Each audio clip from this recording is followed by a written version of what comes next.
नमस्कार दोस्तों, स्वागत है आप सभी का आपके अपने YouTube चैनल में। दोस्तों आज हम लोग 50 प्लस प्रश्नों का संग्रह देखेंगे जो बिहार पुलिस और बिहार दरोगा के लिए इम्पोर्टेंट होगा। तो चलिए शुरू करते हैं। पहला प्रश्न है कि अंतर्राष्ट्रीय न्यायालय में न्यायाधीशों का कार्यकाल कितने वर्षों का होता है। ऑप्शन है 5 वर्ष, 6 वर्ष, 9 वर्ष, 10 वर्ष।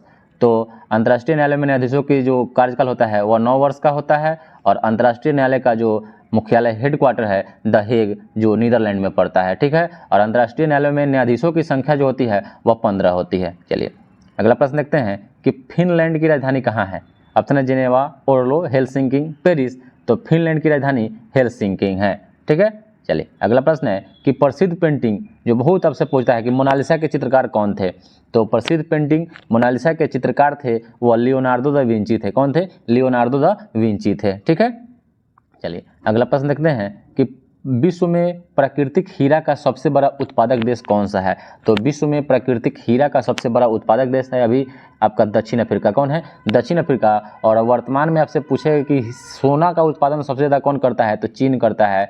और उपभोक्ता में कौन है? तो भारत है, ठीक है। उपभोग भारत करता है। चलिए अगला प्रश्न है कि गाजी की उपाधि धारण करने वाला दिल्ली सल्तनत का पहला शासक कौन था। तो गाजी की उपाधि धारण करने वाला पहला जो दिल्ली सल्तनत का शासक था वह गियासुद्दीन तुगलक था। कौन था? गियासुद्दीन तुगलक था। गाजी की उपाधि धारण करने वाला दिल्ली का प्रथम शासक कौन था? गियासुद्दीन तुगलक था। अगला प्रश्न है कि अंकोर वाट का मंदिर किस देश में है। तो जो अंकोर वाट का मंदिर है ना वह सूर्य वर्मा द्वितीय के द्वारा बनवाया गया था जो कंबोडिया में है। कहाँ है? कंबोडिया में। अंकोर वाट का मंदिर कहाँ है? कंबोडिया में है। चलिए अगला प्रश्न है कि भाषा के आधार पर गठित होने वाला देश का प्रथम राज्य कौन था। तो भाषा के आधार पर गठित होने वाला देश का प्रथम जो राज्य था वह आंध्र प्रदेश था। कौन था? आंध्र प्रदेश था जो 1953 ईस्वी में गठित हुआ था, ठीक है, भाषा के आधार पर, ठीक है। चलिए अगला प्रश्न है कि भारत का न्यायिक सलाहकार कौन होता है। तो भारत का जो न्यायिक सलाहकार होता है वह सॉलिसिटर जनरल होता है। अभी जो तुषार मेहता है वही भारत के न्यायिक सलाहकार हैं। चलिए अगला प्रश्न देखते हैं कि टी शब्द जो बहुत पूछता है क्वेश्चन, टी शब्द का संबंध किस खेल से है। तो जो टी शब्द है ना, टी शब्द वह गोल्फ से संबंधित है, गोल्फ से। चलिए अगला प्रश्न है कि प्रसिद्ध कार्टूनिस्ट आर.के. लक्ष्मण का संबंध किस समाचार पत्र से है। तो द प्रतिष्ठित कार्टूनिस्ट है आर.के. लक्ष्मण का जो संबंध है वह आपका टाइम्स ऑफ इंडिया से है। किससे है? टाइम्स ऑफ इंडिया से है। चलिए अगला प्रश्न है कि किस संविधान संशोधन के माध्यम से पंचायती राज व्यवस्था की स्थापना की गई थी। तो वह 73वां संविधान संशोधन जो 1992 और 93 में हुआ था उसी में पंचायती राज की व्यवस्था की गई थी जिसमें बलवंत राय मेहता समिति त्रिस्तरीय समिति दिए थे और अशोक मेहता द्विस्तरीय समिति की सिफारिश किए थे, ठीक है। चलिए अगला प्रश्न है कि हीराकुंड जो बांध है वह किस राज्य में स्थित है। तो हीराकुंड बांध जो है वह आपका उड़ीसा राज्य में स्थित है, ठीक है, उड़ीसा राज्य में स्थित है जो बिहार से 1936 ईस्वी में अलग हुआ था, ठीक है। यही बात आप याद रखते चलिए। अगला प्रश्न है कि जिम कॉर्बेट नेशनल पार्क किस राज्य में है। तो जो जिम कॉर्बेट नेशनल पार्क है वह आपका उत्तराखंड में है। किस राज्य में है? उत्तराखंड में है, उत्तराखंड में। और इसका जो वर्तमान में नाम रख दिया गया है रामगंगा कर दिया गया है। क्या कर दिया गया है? रामगंगा कर दिया गया है। जिम कॉर्बेट नेशनल पार्क का नाम क्या कर दिया गया है? रामगंगा कर दिया गया है। चलिए अगला प्रश्न देखते हैं कि संघीय व्यवस्था को अपनाने वाला विश्व का पहला देश कौन सा है। संघीय व्यवस्था को अपनाने वाला विश्व का जो पहला देश है आपका वह आपका कनाडा है और यही संघीय व्यवस्था को भारतीय संविधान में अपनाया गया है, ठीक है, कनाडा से ही लिया गया है। चलिए अगला प्रश्न है सौंदर्य का देवता किस ग्रह को कहा जाता है। तो जो सौंदर्य का देवता जो कहा जाता है वह शुक्र ग्रह को कहा जाता है। किसको कहा जाता है? शुक्र ग्रह को कहा जाता है। सौंदर्य का देवता शुक्र ग्रह को कहा जाता है। सौंदर्य का देवता किसको कहा जाता है? शुक्र ग्रह को कहा जाता है। सौंदर्य का देवता शुक्र ग्रह को कहा जाता है। चलिए अगला प्रश्न है कि विश्व का सबसे बड़ा द्वीप समूह कौन सा है। तो विश्व का सबसे बड़ा जो द्वीप समूह है वो आपका इंडोनेशिया है। कौन सा है? इंडोनेशिया है। विश्व का सबसे बड़ा द्वीप समूह कौन सा है? इंडोनेशिया है। चलिए अगला प्रश्न देखते हैं कि गौतम बुद्ध की मृत्यु कहाँ हुई थी। तो गौतम बुद्ध की जो मृत्यु हुई थी वो आपका कुशीनगर में हुआ था। कहाँ हुआ था? कुशीनगर में हुआ था। गौतम बुद्ध की मृत्यु हुई थी कुशीनगर में, ठीक है। और सारनाथ में उन्होंने अपना पहला भाषण दिया था और श्रावस्ती में सबसे ज़्यादा दिया था, ठीक है, ज़्यादा बार दिया था। नालंदा विश्वविद्यालय की स्थापना किसके शासनकाल में की गई थी। नालंदा विश्वविद्यालय की स्थापना किसके शासनकाल में की गई थी। तो यह कुमारगुप्त प्रथम के शासनकाल में इन्होंने की थी, ठीक है। चलिए अगला प्रश्न है कि विधानसभा के सदस्यों की अधिकतम संख्या कितनी हो सकती है। विधानसभा के सदस्यों की अधिकतम संख्या कितनी हो सकती है, तो यह 500 हो सकती है, अधिकतम 500 हो सकती है। और बिहार में कितना है, तो 243 है, ठीक है। और सबसे ज़्यादा 403 कहाँ है, उत्तर प्रदेश में। चलिए अगला प्रश्न है कि फुटबॉल विश्व कप जीतने वाला विश्व का प्रथम देश कौन था। तो फुटबॉल विश्व कप जीतने वाला विश्व का प्रथम देश था वह उरुग्वे था, ठीक है। विश्व का जो 1930 ईस्वी में यह विश्व कप जीता था। तो विश्व कप फुटबॉल विश्व कप की शुरुआत भी 1930 में हुई थी और प्रथम उरुग्वे देश ही जीता था। चलिए अगला प्रश्न है कि केंद्रीय औषधि अनुसंधान संस्थान का मुख्यालय कहाँ है। केंद्रीय औषधि अनुसंधान संस्थान का मुख्यालय कहाँ है, तो यह लखनऊ में है। और केंद्रीय विष अनुसंधान संस्थान का मुख्यालय भी लखनऊ में ही स्थित है। चलिए अगला प्रश्न है कि संविधान के किस संशोधन के तहत न्यूनतम आयु सीमा में परिवर्तन कर मताधिकार की जो अधिकतम 21 वर्ष से 18 वर्ष कर दी गई थी, तो वो आपका 61वां संविधान संशोधन के तहत 1989 ईस्वी में कर दी गई, 1989 ईस्वी में कर दी गई। चलिए अगला प्रश्न है कि किसके शासनकाल के समय में भारतीय राष्ट्रीय कांग्रेस की स्थापना हुई थी। तो भारतीय राष्ट्रीय कांग्रेस की स्थापना 28 दिसंबर 1885 को लॉर्ड डफरिन के शासनकाल में हुई थी। किसके शासनकाल में, लॉर्ड डफरिन के शासनकाल में हुई थी। लॉर्ड डफरिन के शासनकाल में भारतीय राष्ट्रीय कांग्रेस की स्थापना हुई थी। भारतीय राष्ट्रीय कांग्रेस की स्थापना किसके शासनकाल में हुई थी, तो लॉर्ड डफरिन के शासनकाल में हुई थी। लॉर्ड डफरिन के शासनकाल में हुई थी। लॉर्ड डफरिन के शासनकाल में हुई थी। चलिए अगला प्रश्न है कि गौतम बुद्ध ने सर्वाधिक उपदेश कहाँ दिए थे। तो गौतम बुद्ध ने सर्वाधिक जो उपदेश दिए थे वो श्रावस्ती में दिए थे। कहाँ दिए थे, श्रावस्ती में दिए थे। चलिए अगला प्रश्न है कि गुट निरपेक्ष आंदोलन, जिसको नाम के नाम से जानते हैं, NAM नाम के नाम से जानते हैं, तो इसका स्थापना जो हुआ था वह 1961 ईस्वी में हुआ था। गुट निरपेक्ष आंदोलन की स्थापना 1961 ईस्वी में हुआ था। चलिए अगला प्रश्न है, बहुत इंपॉर्टेंट क्वेश्चन है कि परमाणु बम का विकास किसने किया था। परमाणु बम का विकास किसने किया था, तो परमाणु बम का जो विकास किया था वो आपका जे रॉबर्ट ओपेनहाइमर ने किया था। जे रॉबर्ट ओपेनहाइमर ने परमाणु बम का विकास किया था, ठीक है। चलिए अगला प्रश्न है कि भारतीय अंतरिक्ष अनुसंधान समिति के प्रथम अध्यक्ष कौन थे।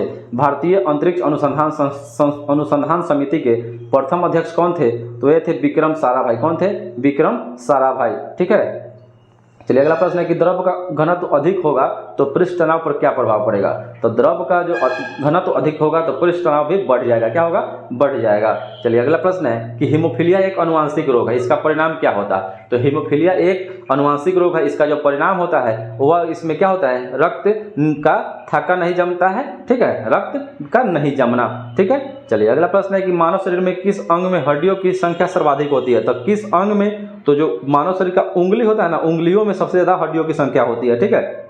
चलिए अगला प्रश्न है कि ट्रांसफार्मर प्रयोग में आते हैं, तो ट्रांसफार्मर का जो प्रयोग होता है केवल AC परिपथ में होता है। एकीकृत परिपथ केवल AC परिपथ में होता है, ठीक है, AC परिपथ में होता है, ठीक है। इसका काम है उच्च वोल्टेज को निम्न वोल्टेज में और निम्न वोल्टेज को उच्च वोल्टेज में परिवर्तित करना। संश्लेषित रेशा कौन सा है, रेयॉन, रेशम, सेलुलोज, ऊन। तो जो संश्लेषित रेशा है वो आपका रेयॉन है। कौन सा है, रेयॉन एक संश्लेषित रेशा है। चलिए अगला प्रश्न देख लेते हैं कि धोवन सोडा वाशिंग सोडा का रासायनिक नाम क्या है। तो धोवन सोडा वाशिंग सोडा का जो रासायनिक नाम होता है वह सोडियम कार्बोनेट होता है। क्या होता है, सोडियम कार्बोनेट। और सोडियम बाइकार्बोनेट होता है वह खाने वाला सोडा होता है, ठीक है, बेकिंग सोडा जिसको बोलते हैं। और अगला प्रश्न है कि हजामत बनाने के लिए किस दर्पण का प्रयोग किया जाता है। तो हजामत बनाने के लिए जो होता है ना वो अवतल दर्पण का प्रयोग करता है, जिसमें और डॉक्टर भी जो काम करता है तो आँख, कान, नाक इत्यादि जो देखता है वो भी अवतल दर्पण का ही प्रयोग करता है, ठीक है। चलिए अगला प्रश्न है कि अंडे के किस भाग में प्रोटीन की मात्रा सर्वाधिक होती है। तो जो अंडे के जो पीला वाला जो भाग होता है जिसको योक बोलते हैं उसी में प्रोटीन की मात्रा सर्वाधिक होती है। चलिए अगला प्रश्न है कि केल्विन पैमाने के किस बिंदु पर जल उबलता है। केल्विन पैमाने के किस बिंदु पर जो जल होता है ना उबलता है, तो जल उबलता है 373 केल्विन पर, ठीक है, 373 केल्विन पर जल उबलता है। अगला प्रश्न है कि रेडियम प्राप्त किया जाता है। रेडियम किससे प्राप्त किया जाता है, तो जो रेडियम होता है वह पिच ब्लेंड से प्राप्त किया जाता है। किससे प्राप्त किया जाता है, पिच ब्लेंड से रेडियम प्राप्त किया जाता है। चलिए अगला प्रश्न है कि प्यूटरी ग्रंथि कहाँ स्थित है। तो प्यूटरी जो ग्रंथि है वह आपका मस्तिष्क में स्थित है, जिसको पीयूष ग्रंथि भी होता है। पीयूष ग्रंथि को मास्टर ग्रंथि के नाम से भी जानते हैं, ठीक है। तो यह मस्तिष्क में पाया जाता है। 0.6 ग्राम इसका भार होता है, ठीक है। और अगला प्रश्न है कि दूध में उपस्थित प्रोटीन जो है ना कौन सा है। तो जो दूध में प्रोटीन उपस्थित जो प्रोटीन है उसको केसिन बोलते हैं, और दूध को पचाने वाला जो प्रोटीन होता है उसको रेनिन बोलते हैं, ठीक है। अगला प्रश्न है कि दाब बढ़ने पर जल का क्वथनांक क्या होता है। अगर दाब बढ़ेगा तो जल का क्वथनांक भी बढ़ जाएगा, दाब बढ़ेगा तो जल का क्वथनांक भी बढ़ जाता है। अगला प्रश्न है कि सौरमंडल का सबसे छोटा जो उपग्रह है कौन सा है। तो सबसे छोटा उपग्रह जो है ना, या डिमोस जो है मंगल का उपग्रह, मंगल का उपग्रह है। और सबसे बड़ा जो है वो आपका बृहस्पति का उपग्रह है।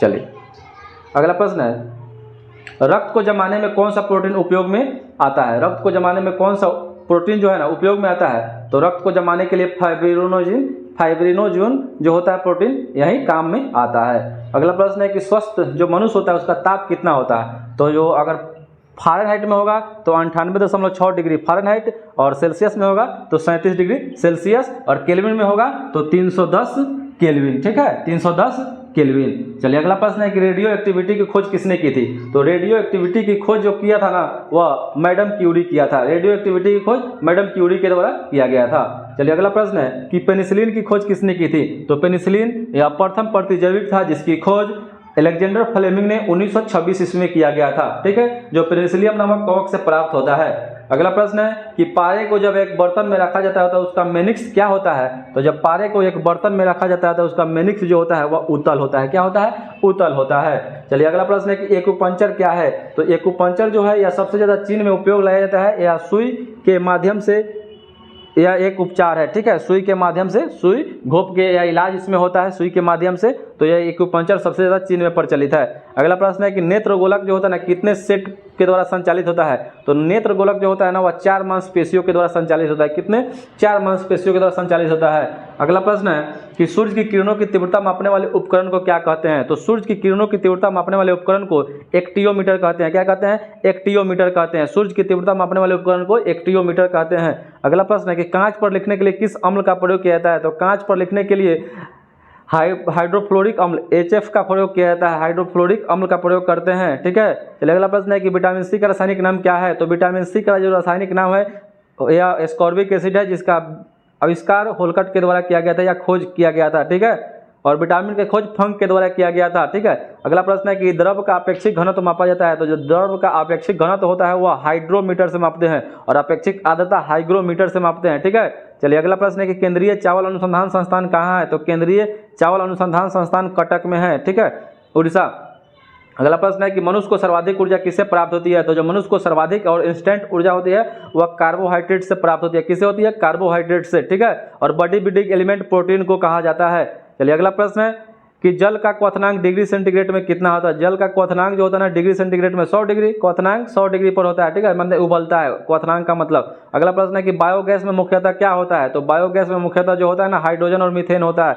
बायोगैस में हाइड्रोजन और मीथेन होता है, हाइड्रोजन और मीथेन होता है। ठीक है, मीथेन को मार्स गैस के नाम से भी जानते हैं, जिसका फॉर्मूला CH4 होता है। ठीक है, यह दलदली वाले स्थानों पर सबसे ज़्यादा पाया जाता है, और धान की खेतों में से जो गैस निकलती है वह या मीथेन गैस ही होता है। जब सोडियम एसिटेट को सोडा लाइम के साथ गर्म करते हैं तो मीथेन का निर्माण होता है। ठीक है, चलिए अगला प्रश्न है कि बेंचुरीमीटर से क्या मापते हैं। तो बेंचुरीमीटर से जल के प्रवाह की दर मापते हैं। जल के प्रवाह की दर बेंचुरीमीटर से मापते हैं। चलिए अगला प्रश्न है कि क्षुद्र ग्रह स्थित है। क्षुद्र ग्रह कहाँ स्थित है, बहुत इंपॉर्टेंट क्वेश्चन है। क्षुद्र ग्रह जो है मंगल और बृहस्पति के बीच में स्थित है। मंगल और बृहस्पति के बीच में क्षुद्र ग्रह स्थित है। मंगल और बृहस्पति के बीच में क्षुद्र ग्रह अवस्थित होता है। चलिए अगला प्रश्न है कि शरीर में हीमोग्लोबिन का कार्य क्या है। शरीर में हीमोग्लोबिन का कार्य जो होता है ऑक्सीजन का परिवहन करता है। शरीर में हीमोग्लोबिन का जो कार्य होता है ऑक्सीजन का परिवहन करता है, आदान प्रदान करता है। ठीक है, हीमोग्लोबिन में आयरन पाया जाता है। ठीक है, चलिए आज के लिए इतना ही, फिर मिलते हैं दूसरे वीडियो में। तब तक के लिए जय हिंद, वंदे मातरम। बताइएगा कमेंट में करके दोस्तों कि वीडियो कैसा लगा हो। अगर वीडियो अच्छा लगे तो लाइक और सब्सक्राइब जरूर कीजिएगा, और दोस्तों के साथ शेयर भी कर दीजिएगा दोस्तों, क्योंकि एक लाइक और सब्सक्राइब से आपका कुछ नहीं जाएगा दोस्तों। ठीक है।